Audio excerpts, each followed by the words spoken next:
Welkom bij deze technische handleiding over de Mekitron Conga 3090. Wij zijn Kelatos Informática, specialisten in technische reparaties. Wij halen je apparaat thuis op, voeren een gratis diagnose uit en sturen je een offerte voor de reparatie. Geen telefoontjes, geen verplaatsingen. We zijn gevestigd aan Calle Joaquin Maria Lopez 26, Madrid. Handig, transparant en professioneel. Link in de beschrijving.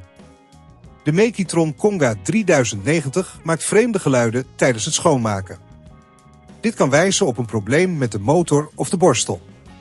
Als je deze geluiden negeert, kan dit leiden tot grotere schade, wat de reparatie uiteindelijk duurder maakt. Laten we kijken hoe we dit probleem kunnen oplossen.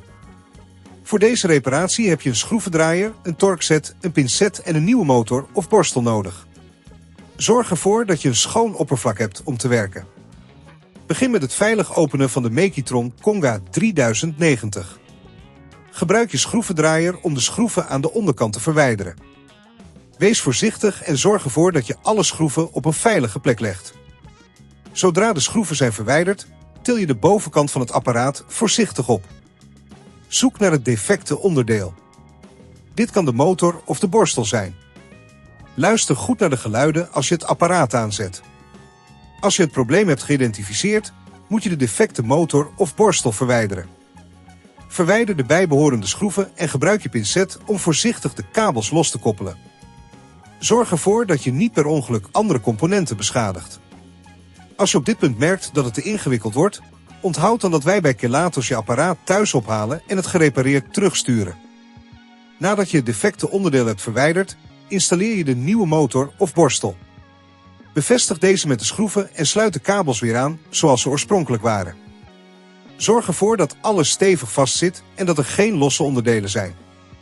Sluit het apparaat weer en draai de schroeven aan. Test het apparaat om te zien of de vreemde geluiden verdwenen zijn en of alles soepel werkt. Om te voorkomen dat dit probleem zich in de toekomst herhaalt, is het belangrijk om regelmatig onderhoud uit te voeren. Maak je apparaat schoon en controleer de borstels op slijtage. Zorg ervoor dat je het apparaat niet overbelast en gebruik het altijd zoals aanbevolen door de fabrikant. Als je het risico niet wilt nemen om je apparaat te beschadigen, bij Kelatos halen wij het op, repareren het en leveren het thuis af in heel Nederland. Link in de beschrijving.